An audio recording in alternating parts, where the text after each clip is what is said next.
नमस्कार, आप देख रहे हैं प्रदेश तक। मैं हूं आपके साथ वैष्णवी चौधरी। हमारे खास कार्यक्रम राजनीतिक सुर्खियों में आप सभी का स्वागत है।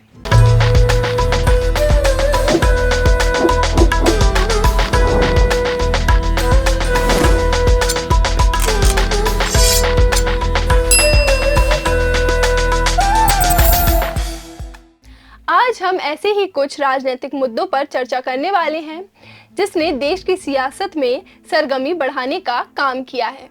बीजेपी नेता शुभेंदु अधिकारी ने ममता बनर्जी पर हमला करते हुए कहा, बंगाल की स्थिति यूक्रेन से भी बदतर।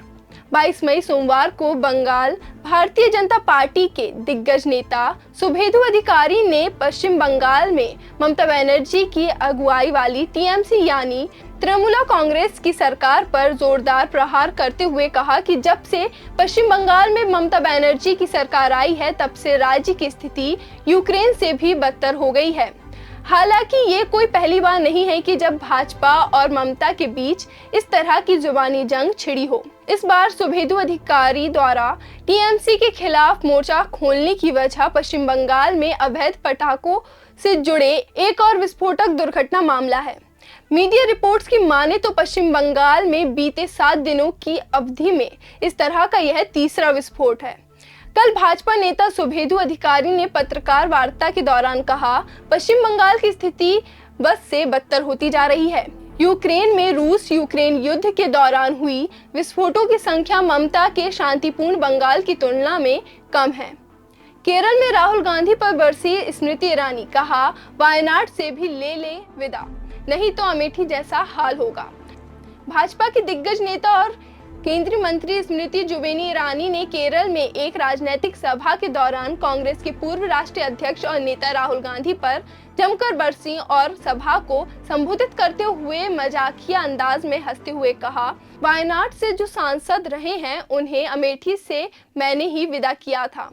इन दिनों महिला एवं बाल विकास मंत्री स्मृति ईरानी केरल के दौरे पर हैं।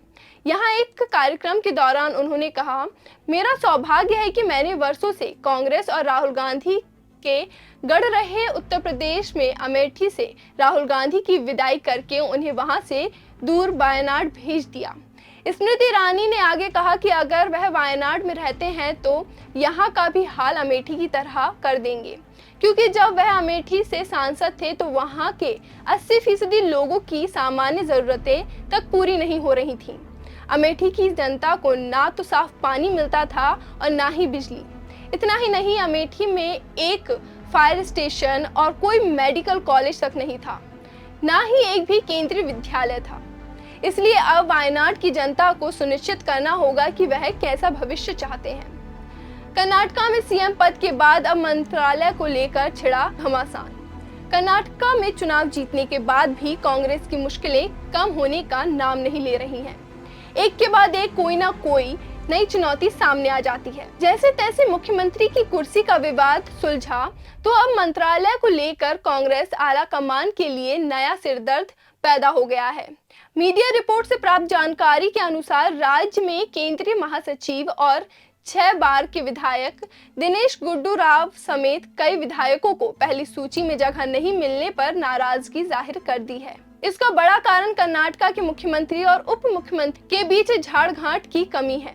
वरिष्ठ नेता एमडी पाटिल ने एक बड़ा खुलासा करते हुए कहा कि अब तक उप मुख्यमंत्री शिव कुमार और मुख्यमंत्री सिद्धारमैया के बीच कोई पावर शेयरिंग फॉर्मूला नहीं बन सका है।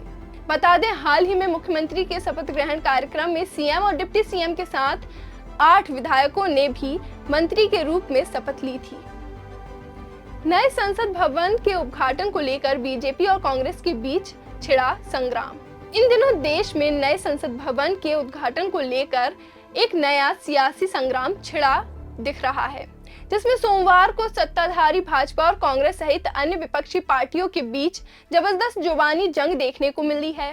जहां एक तरफ कांग्रेस और अन्य राजनीतिक दल लगातार मोदी सरकार पर महामहिम राष्ट्रपति महोदय और उपराष्ट्रपति जी के अधिकार छीनने और तानाशाही करने के आरोप लगा रही है, तो वहीं दूसरी ओर कल यानी 22 मई दिन सोमवार को भाजपा के मुख्य प्रवक्ता अनिल बलूनी ने कांग्रेस पर नए संसद भवन के उद्घाटन को लेकर देश में अशांति और अराजकता पैदा करने का आरोप लगाते हुए कहा कि कांग्रेस को अपने स्वार्थ के लिए देश की उपलब्धियों को नीचा दिखाने की सस्ती और घटिया राजनीति करने की आदत है।